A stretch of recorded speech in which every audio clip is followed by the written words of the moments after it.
Well, I'm really very honored and very excited to be participating in this workshop today.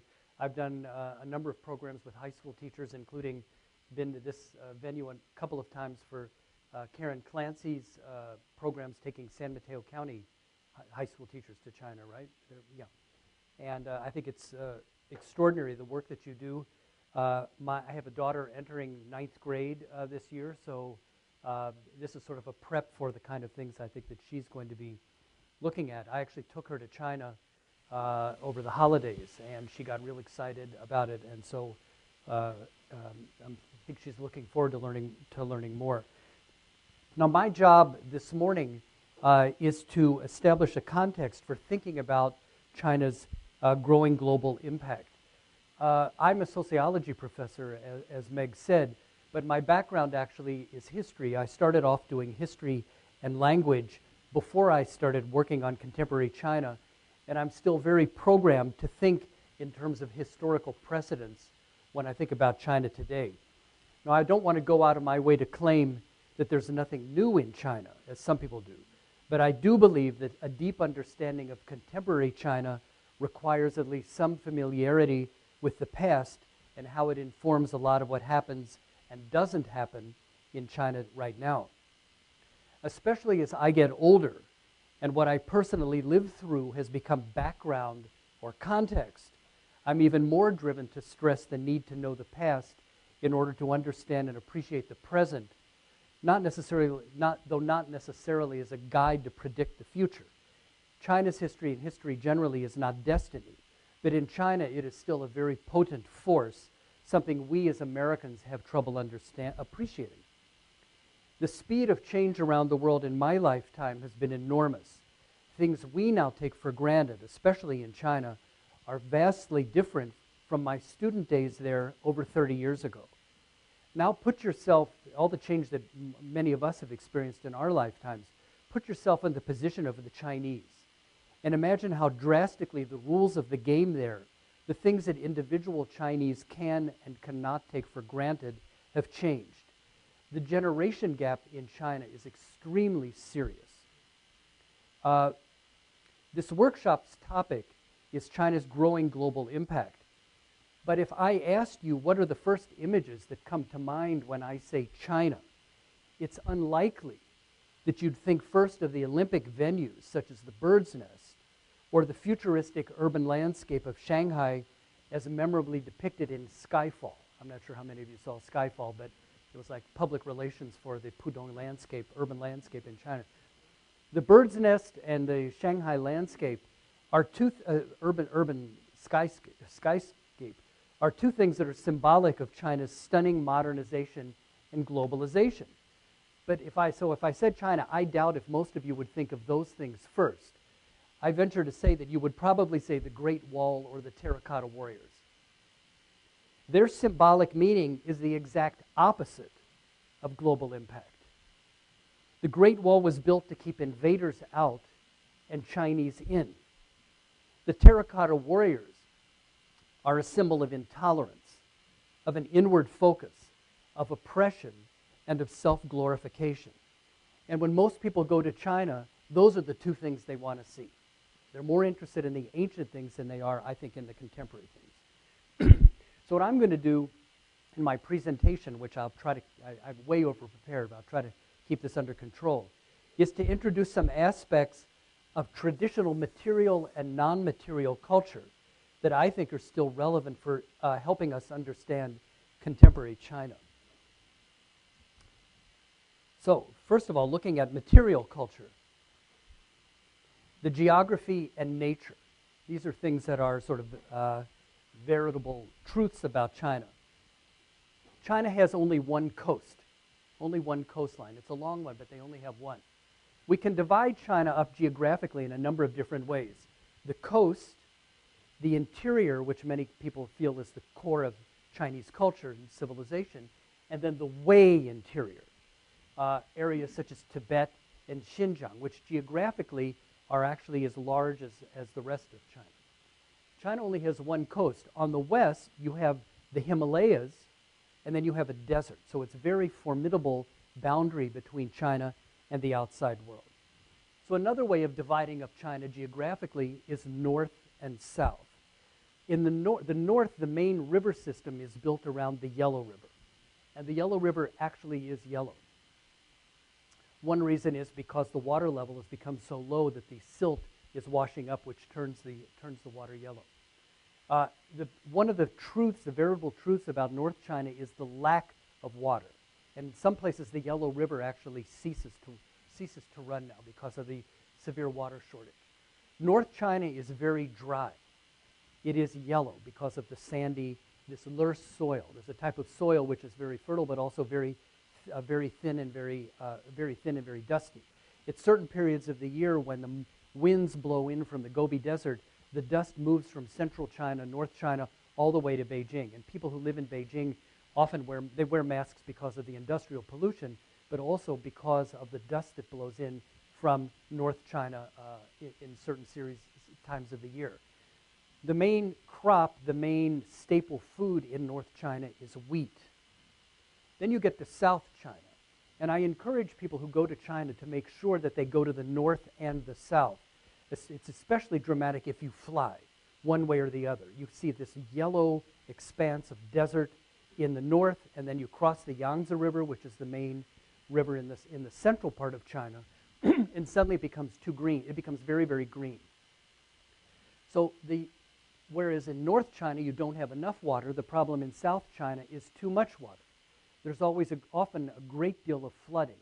And one of the main problems is how to get rid of all of that water so that it doesn't flood the countryside and in the cities. So whereas North China is dry, South China is wet. North China is yellow, South China is green. The main crop in North China is wheat. In South China, it's paddy rice, which is grown in flooded fields. So they make use of the water in that sense. So these are some aspects of the Chinese material situation, natural situation from ancient times to today. Can anything be done about the natural conditions that the Chinese face? There's a famous myth in China, which was actually popularized by an essay by Mao Zedong, which is in his selected works, called The Foolish Old Man Who Removed the Mountains. And what the story is of a family living in a village. A mountain was blocking their way out to the next village. And so this one old man began with his sons to knock down the mountain so that they could build a road and get through to the next village. And everybody in the village laughed at him and said, "You're never going to be able to do that." And he said, "In my lifetime, I won't be able to do it, and my sons will continue. And if they're unable to finish the job, their sons," of course, very gendered, "their sons will be able to do it," and then so on and so forth. So people called him the foolish old man, but he was determined that he could conquer nature, that he could smooth out the mountains to get from one place to another. So there's this attitude within China. We tend to think of the Chinese living in harmony with nature, but there's another side to that, which is conquering nature to serve man, not that man or humans should be controlled by nature. Some of the culture heroes in China are people who controlled the water. And in fact, there's a whole theory of Chinese history that power grows out of the ability to control water. Power based on control of water. Flood control has been a major theme throughout Chinese history, as it is today. And actually underway right now, and I think it's probably soon to open, is a diversion project to channel water from the Yangtze River to the northern water systems so that they can bring water to Beijing and the other cities in the north which are chronically short of water. So this whole idea of controlling water, controlling nature, is something that has a long historical legacy. Now another aspect of the natural situation in China relates to the population. The majority of people in China are of the Han ethnic group, and that's estimated about 92% of the population. The remaining 7 or 8% divided among 55 other groups, some of which are very large, in the millions, some of which are quite small. These minorities tend to be on the border areas. So you have the core of China, coastal China and the core of China, and then a lot of this area on the borders, the population is dominated by these minority groups. such as Tibetans, such as the Uyghurs and other people in Central Asia, Manchus, Mongols.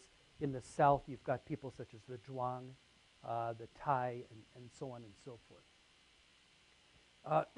These minority groups have to different degrees become assimilated into Han culture. I forgot, I don't want to stand and be blocked by this pole. Have been assimilated to Han culture, but we tend to think of China as somewhat monolithic. The population, the culture is Chinese culture dominated by Han culture. But there's actually also a great deal of diversity among the Han as well. Physically, and this is sort of something of a stereotype, but there's some truth to this, is northern Chinese tend to be taller, bigger bone structure, square-jawed with a ruddy complexion. And the stereotype among Chinese among Chinese themselves is that Northerners make good soldiers. They're not terribly entrepreneurial. They follow orders, and they're physically very strong. Whoops. Somehow I lost the Southerners. Southerners tend to be shorter, somewhat darker complexion, softer features, and the stereotype is that they're much better at entrepreneurship. They're much better risk takers. They're more outward focused than inward focused, and as I say, better in business. Okay, these are Chinese stereotypes. Now, other aspects of the material culture. I've talked about nature. Now let's look at some man-made aspects of this.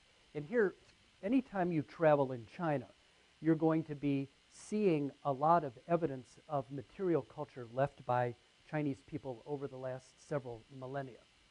Palaces, temples, commemorative arches, walls, not just the Great Wall, but lots of city walls and other walls. Gates.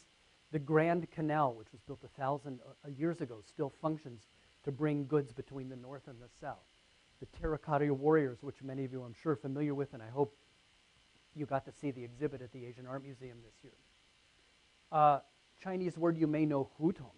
Hutong refers to the type of physical structure in Beijing and in other northern cities, where you have narrow alleyways, and on either side of this alleyway will be high walls, and behind the walls are courtyard compounds in which families live.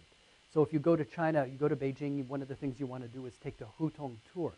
And when you take the Hutong tour, one of the ironic things is what vehicle to use to go in a Hutong tour? A pedicab. These are the sort of things that the communists had criticized as being something that turned human beings into beasts of burden. That you would sit in a car, you would sit sometime a rickshaw or a pedicab, which is a bicycle, and they would drive you around. This was considered exploitative. Now it is something that is used to take tourists, Chinese tourists as well as foreign tourists, on Hutong tours around Beijing. A lot of the Hutongs are disappearing.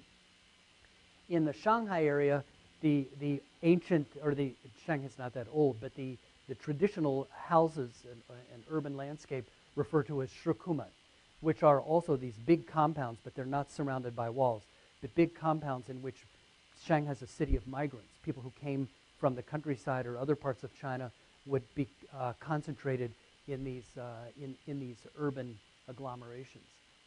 Now, under Chairman Mao, especially during the Cultural Revolution, from 1966 to 1976, the communists had a mission of wanting to destroy everything old. They wanted to build a revolutionary society. And one way of doing that was to get rid of everything that was old, both physical, the man-made things that I've talked about, as well as a lot of cultural things that people were carrying around in their mind. So a lot of this old housing, a lot of the walls, a lot of the temples, many of these things were destroyed to create something new. But now the Chinese leadership realizes this is what tourists want to see. So they have spent a lot of money rebuilding, refurbishing, upgrading, and what I call Disneyfying, and repurposing a lot of these ancient things. So a lot of money has gone into rebuilding temples which were destroyed 30 years ago or 40 years ago during the Cultural Revolution. The Hutongs, on the one hand, they're destroying Hutongs to make way for new glitzy apartment buildings and other sorts of housing compounds.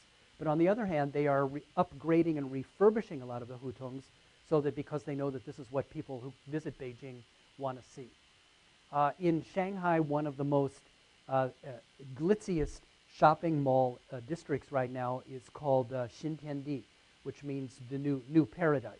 This was an area of slums, and a Hong Kong real estate investor and developer, with some help from Shanghai architects, helped to flatten a large part of the Shukuman, but then preserve some of it as a living museum and turn the rest of it into Shanghai's glitziest, on the west side of the river, glitziest shopping and entertainment district. That's part of the Disneyfying it. So they've tried to sanitize it, Disneyfy it, turn it into amusement parks for tourists, and also China's new middle class. So in these, I've talked about some of the physical things, aspects of ancient China, traditional China, which are still very visible today. But in terms of other types of cultural artifacts, these are also something that is very important to this day. Painting, calligraphy, writing poetry, writing essays, writing fiction. These are traditional skills. Fiction was not one of the high arts, but fiction also has a very long history in China. And interestingly enough, even revolutionaries, such as Mao Zedong himself, presented themselves as masters of a lot of these traditional skills. Mao wrote a lot of poetry. Mao's calligraphy you can still see all over China. Its very controversial issue is whether Mao's calligraphy was beautiful and powerful and dynamic or was really bad, and shows that the guy didn't have much culture at all. But also Chinese leaders still, everywhere you go, you will see calligraphy by a particular political person. And they're judged, their skills as a politician, as a leader, are often tied up with how good their calligraphy is, if they can write poems, how good their essay style writing is. So a lot of these artistic skills are things that are still quite important in China now. Now looking at non-material culture, some of the more abstract things which have a very, very long legacy. First of all, of course, is the language. And China has one common written language. The characters, the Chinese characters, have developed and evolved over time, but the characters themselves have this very, very long historical legacy. So there is one written language which people all over China who are literate, and the communists have made a major push on literacy. People all over the country can read those characters, but they will not necessarily pronounce them in the same way. And there's some debate over whether we should refer to the different languages in China as dialects or as languages. Because if we talk about Europe with Romance languages derived from Latin, we talk about Spanish and Italian and Romanian and all the different, and French as being separate languages. Why don't we call Cantonese and Shanghainese and Minnanese and Fujianese, why don't we call them dialects instead of languages? So there's some debate in this field. But these people whose local language might be mutually unintelligible can still read the same characters. One reason I'm holding my hand up like this is because one way the Chinese from different parts of China whose dialects or accents are mutually incomprehensible communicate is somebody will look puzzled and not know what they're talking about, so then they'll write the character on their hand and show it to them. You say, oh, that's what that character is.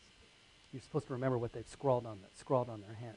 So the communists have made a major push to standardize the language so that everybody can speak what's referred to as Putonghua, which means common language, the general language. And we refer to it as Mandarin, and it's based on Beijing dialect. But Beijing has its own dialect, and when you hear people on the street in Beijing talking to each other, it doesn't sound like standard Mandarin. They have their own very strong local dialect.